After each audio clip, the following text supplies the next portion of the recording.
தேவனுக்கே மகிமை உண்டாவதாக. இந்த புதிய நாளிலும் கர்த்தர் உங்களுக்கு அருளும் ஆறுதலின் மன்னா. என் சர்வாயுத வர்க்கத்தை உனக்கு தருகிறேன், எந்த தீய சக்தியும் உன்னை நெருங்க முடியாது, தைரியமாக முன் செல்.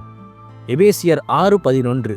நீங்கள் பிசாசின் தந்திரங்களோடு எதிர்த்து நிற்க திராணி உள்ளவர்களாகும்படி தேவனுடைய சர்வாயுத வர்க்கத்தையும் தரித்துக் கொள்ளுங்கள். கிறிஸ்துவுக்கு பிரியமானவர்களே, ஒரு போர் வீரன் போர்க்களத்திற்கு செல்லும்போது கவசமும் ஆயுதமும் இல்லாமல் சென்றால் அவன் எளிதில் தாக்கப்படுவான். அதுபோலவே உங்கள் வாழ்க்கையும் ஒரு போர்க்களம்தான். பிசாசு பல வழிகளில் உங்களை சோதிக்கலாம். ஆனால் கவலைப்படாதீர்கள். தேவன் உங்களுக்கு வெறும் வார்த்தைகளை மட்டும் தரவில்லை, சர்வாயுத வர்க்கம் என்னும் தெய்வீக பாதுகாப்பை தந்திருக்கிறார். சத்தியம், நீதி, விசுவாசம், இரட்சிப்பு என்னும் ஆயுதங்களை அணிந்து கொள்ளுங்கள். தாவீது கோலியாத்தை வீழ்த்தியது போல நீங்களும் சாத்தானை ஜெயிப்பீர்கள். உங்கள் பலம் உங்கள் ஆயுதங்களில் இல்லை, கர்த்தரில் இருக்கிறது. சோதனைகளை கண்டு ஓடாதீர்கள். தேவனுடைய வல்லமையால் எதிர்த்து நில்லுங்கள்.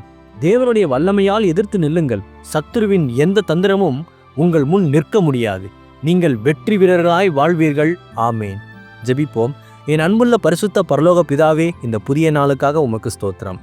எங்களை எந்த தீங்கும் அணுகாதபடி உம்முடைய சர்வாயுத வர்க்கத்தினால் மூடிக்கொள்ளும். சத்துருவின் எந்தவித தந்திரங்களையும் எதிர்த்து நிற்கவும், சோதனைகளை ஜெயிக்கவும் உமது பலனை தந்து பாதுகாத்து கொள்ளும்.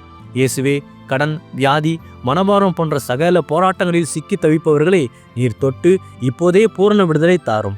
இன்று பிறந்த நாள், திருமண நாள் கொண்டாடும் பிள்ளைகளை உமது கிருபையாலும் நன்மையாலும் நிரப்பி ஆசீர்வதித்தருளும். பிதாவே, இயேசுவின் வருகையில் நான் அவரோடு எடுத்துக்கொள்ளப்படும்படி என்னை தகுதிப்படுத்தும், தயார்படுத்தும். இயேசுவின் நாமத்தில் ஜெபிக்கிறேன், நீங்கள் நல்ல பிதாவே. ஆமேன்.